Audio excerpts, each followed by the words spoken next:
everybody, how's it going? Welcome back to Copper Jacket TV. Sorry I haven't made a video in the last few days. As you can hear, I'm kind of under the weather. Having little kids in elementary school basically means that I catch everything they bring home, so that's always fun this time of year. Nevertheless, it is election day, and already this morning watching the news, the left is completely losing it. I mean, absolutely freaking out. You guys, I have a clip here that I want to share with you. It's from MSNBC. And in this clip, not only do they just go off on this absolute deranged rant, but at the end of it, they insult all of you, all of us. They insult all of us and our intelligence. It is one of those things that when you watch it, it just makes you want to scream at your TV. So I wanted to share that clip with you guys today because I feel like it's kind of a must see. This is where their head's at right now. So let's go ahead and get into it.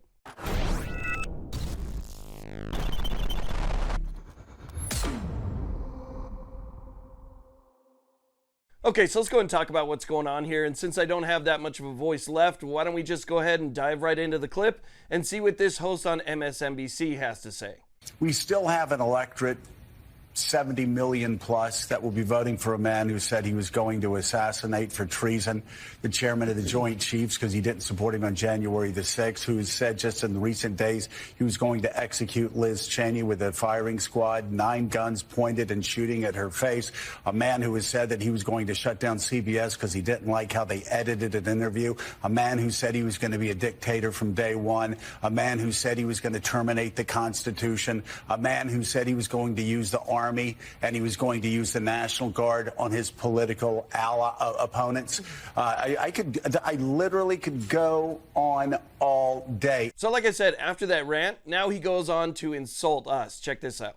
How do we reach those Americans who apparently didn't go to civics class, apparently didn't learn the basics of this Constitution, and have just been overwhelmed with this information over the past 9 years? So yeah, apparently we didn't go to civics class. We don't understand the separation of powers. We don't understand the Constitution.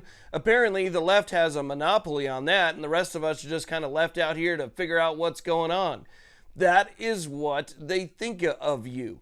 That's what they think of you. And that's the message that they're putting out on election day.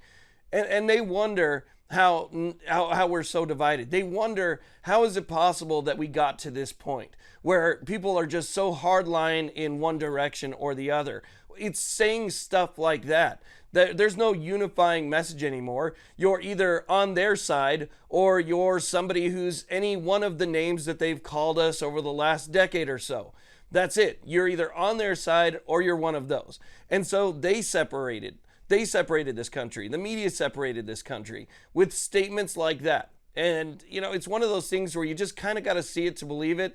I know coming from that person, it's maybe not so hard to believe because, you know, it's something that we've heard in the past. But when you see it in that context and on the day of the election, it really just kind of shows you where their mind's at and what they actually believe. Because, before, I used to think that they were just saying this stuff because they were told to say it, right? That's just the narrative, carry the narrative.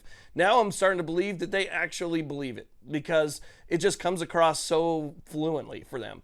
Anyway, I wanted to share that with you. I'm going to get off of here before I lose my voice. I want to thank you all very much for watching. If you haven't subscribed, consider hitting that subscribe button. I appreciate all the support. You guys have a great day.